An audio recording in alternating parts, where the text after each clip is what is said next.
The horrible conclusion which had been gradually intruding itself upon my confused and reluctant mind was now an awful certainty. I was lost, completely, hopelessly lost in the vast and labyrinthine recesses of the mammoth cave. Turn as I might, in no direction could my straining vision seize on any object capable of serving as a guidepost to set me on the outward path. That nevermore I should behold the blessed light of day, or scan the pleasant bills and dales of the beautiful world outside, my reason could no longer entertain the slightest unbelief. Hope had departed. Yet, indoctrinated as I was by a life of philosophical study, I derived no small measure of satisfaction from my unimpassioned demeanor. For although I had frequently read of the wild frenzies into which were thrown the victims of similar situations, I experienced none of these, but stood quiet as soon as I clearly realized the loss of my bearings. Nor did the thought that I had probably wandered beyond the utmost limits of an ordinary search cause me to abandon my composure, even for a moment.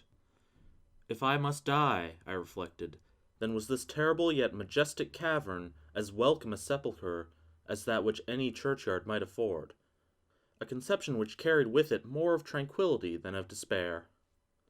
Starving would prove my ultimate fate, of this I was certain. Some, I knew, had gone mad under circumstances such as these, but I felt that this end would not be mine. My disaster was the result of no fault save my own, since unknown to the guide I had separated myself from the regular party of sightseers, and, wandering for over an hour in forbidden avenues of the cave, had found myself unable to retrace the devious windings which I had perused since forsaking my companions.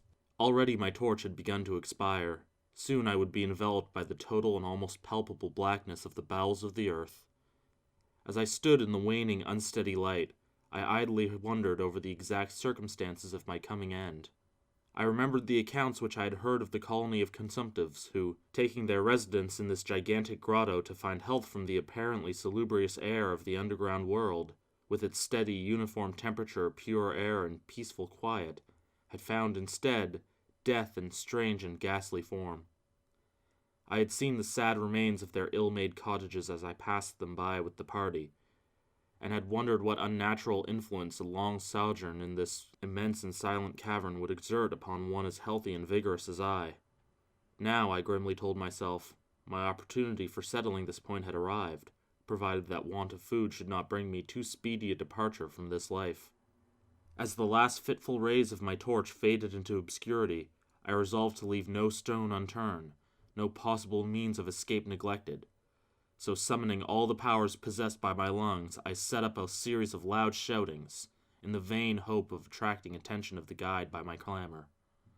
Yet as I called, I believed in my heart that my cries were to no purpose, and that my voice, magnified and reflected by the numberless ramparts of the black maze about me, fell upon no ears save my own. All at once, however, my attention was fixed with a start as I fancied that I heard the sound of soft approaching steps on the rocky floor of the cavern. Was my deliverance about to be accomplished so soon? Had then all my horrible apprehensions been for naught, and was the guide, having marked my unwarranted absence from the party, following my course and seeking me out in this limestone labyrinth? Whilst these joyful queries arose in my brain, I was on the point of renewing my cries in order that my discovery might come the sooner, when in an instant my delight was turned to horror as I listened, for my ever-acute ear, now sharpened in even greater degree by the complete silence of the cave, bore to my benumbed understanding the unexpected and dreadful knowledge that these footfalls were not like those of any mortal man.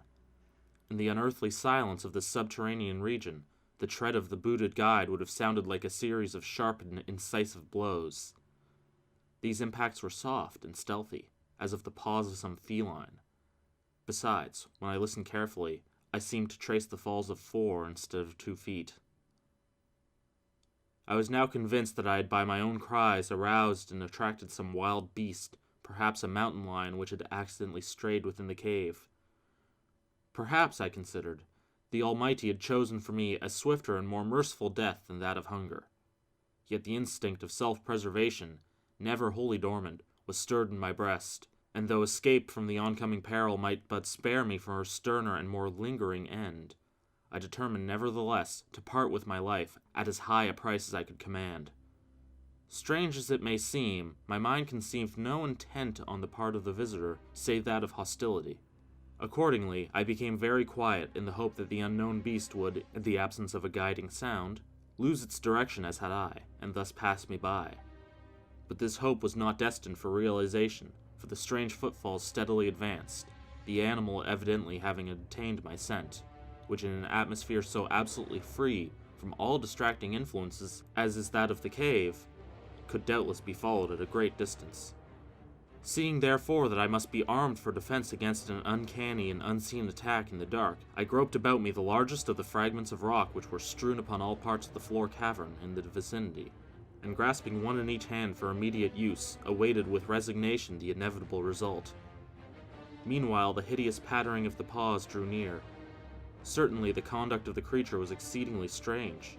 Most of the time, the tread seemed to be that of a quadruped, walking with a singular lack of unison betwixt hind and 4 feet, yet at brief and infrequent intervals, I fancied that but 2 feet were engaged in the process of locomotion. I wondered what species of animal was to confront me. It must, I thought, be some unfortunate beast who had paid for its curiosity to investigate one of the entrances of the fearful grotto, with a lifelong confinement in its interminable recesses. It doubtless obtained as food the eyeless fish, bats, and rats of the cave, as well as some of the ordinary fish that are wafted in at every freshet of Green River, which communicates in some occult manner with the waters of the cave. I occupied my terrible vigil with grotesque conjectures of what alteration cave life might have wrought in the physical structure of the beast, remembering the awful appearances ascribed by local tradition to the consumptives who had died after long residence in the cave.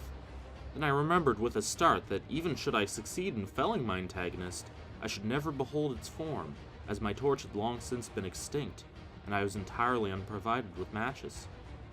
The tension on my brain now became frightful. My disordered fancy conjured up hideous and fearsome shapes from the sinister darkness that surrounded me, and actually seemed to press upon my body. Nearer, nearer the dreaded footfalls approached.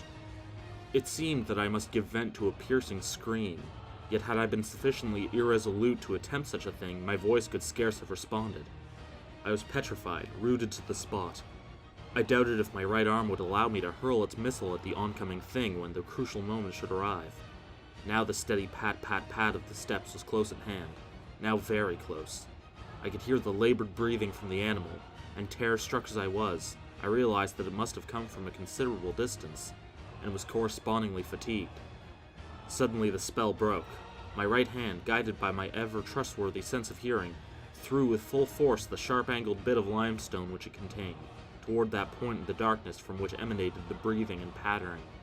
And wonderful to relate, it nearly reached its goal, for I heard the thing jump, landing at a distance away, where it seemed to pause. Having readjusted my aim, I discharged my second missile, this time most effectively, for with a flood of joy I listened as the creature fell in what sounded like a complete collapse, and evidently remained prone and unmoving. Almost overpowered by the great relief which rushed over me, I reeled back against the wall. The breathing continued in heavy gasping inhalations and expirations, whence I realized that I had no more than wounded the creature, and now all desire to examine the thing ceased. At last, something allied to groundless superstitious fear had entered my brain, and I did not approach the body, nor did I continue to cast stones at it in order to complete the extinction of its life. Instead, I ran at full speed in what was, as nearly as I could estimate in my frenzied condition, the direction from which I had come. Suddenly I heard a sound, or rather a regular succession of sounds. In another instant they had resolved themselves into a series of sharp metallic clicks. This time there was no doubt. It was the guide! And then I shouted, yelled, screamed, and even shrieked with joy as I beheld in the vaulted arches above the faint and glimmering effulgence which I knew to be the reflected light of an approaching torch. I ran to meet the flare, and before I could completely understand what had occurred, was lying upon the ground at the feet of the guide, embracing his boots and gibbering, despite my boasted reserve, in a most meaningless and idiotic manner, pouring out my terrible story, and at the same time overwhelming my auditor with protestations of gratitude. At length I awoke to something like my normal consciousness. The guide had noted my absence upon the arrival of the party at the entrance of the cave, and had, from his own intuitive sense of direction, proceeded to make a thorough canvass of by-passages just ahead of where he had last spoken to me, locating my whereabouts after a quest of about 4 hours. By the time he had related this to me, I, emboldened by his torch and his company, began to reflect upon the strange beast which I had wounded but a short distance back in the darkness, and suggested that we ascertain by the flashlight's aid what manner of creature was my victim. Accordingly, I retraced my steps, this time with courage born of companionship, to the scene of my terrible experience. Soon we descried a white object upon the floor, an object whiter even than the gleaming limestone itself. Cautiously advancing, we gave vent to a simultaneous ejaculation of wonderment. For all the unnatural monsters either of us had in our lifetimes beheld, this was in surpassing degree the strangest. It appeared to be an anthropoid ape of large proportion, escaped perhaps from some itinerant menagerie. Its hair was snow-white, a thing due no doubt to the bleaching action of a long existence within the inky confines of the cave, but it was also surprisingly thin, being indeed largely absent save on the head, where it was of such a length and abundance that it fell over the shoulders in considerable profusion. The face was turned away from us as the creature lay almost directly upon it. The inclination of the limbs was very singular, explaining, however, the alternation in their use which I had before noted, whereby the beast sometimes used all four, and on other occasions but two for its progress. From the tips of the fingers or toes, long rat-like claws extended. The hands or feet were not prehensile, a fact that I ascribed to all that long residence in the cave, which, as I before mentioned, seemed evident from the all-pervading and almost unearthly whiteness so characteristic of the whole anatomy. No tail seemed to be present. The respiration had now grown very feeble, and the guide had drawn his pistol with the evident intent of dispatching the creature, when a sudden sound emitted by the latter caused the weapon to fall unused. The sound was of a nature difficult to describe.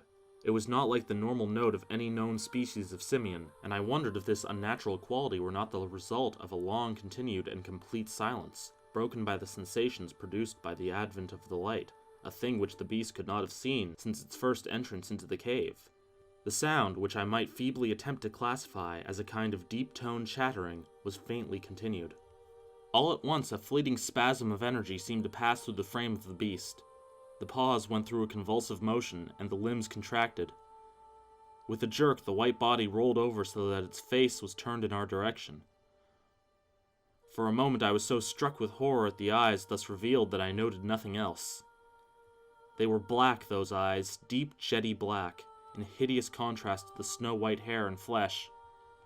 Like those of other cave denizens, they were deeply sunken in their orbits, and were entirely destitute of iris. As I looked more closely, I saw that they were set in a face less prognathous than that of the average ape, and infinitely less hairy. The nose was quite distinct. As we gazed upon the uncanny sight presented to our vision, the thick lips opened and several sounds issued from them, after which the thing relaxed in death. The guide clutched my coat sleeve and trembled so violently that the light shook fitfully, casting weird moving shadows on the wall. I made no motion but stood rigidly still, my horrified eyes fixed upon the floor ahead. The fear left, and wonder, awe, compassion, and reverence succeeded in its place, for the sounds uttered by the stricken figure that lay stretched out on the limestone had told us the awesome truth. The creature I had killed, the strange beast of the unfathomed cave, was or had at one time been a man.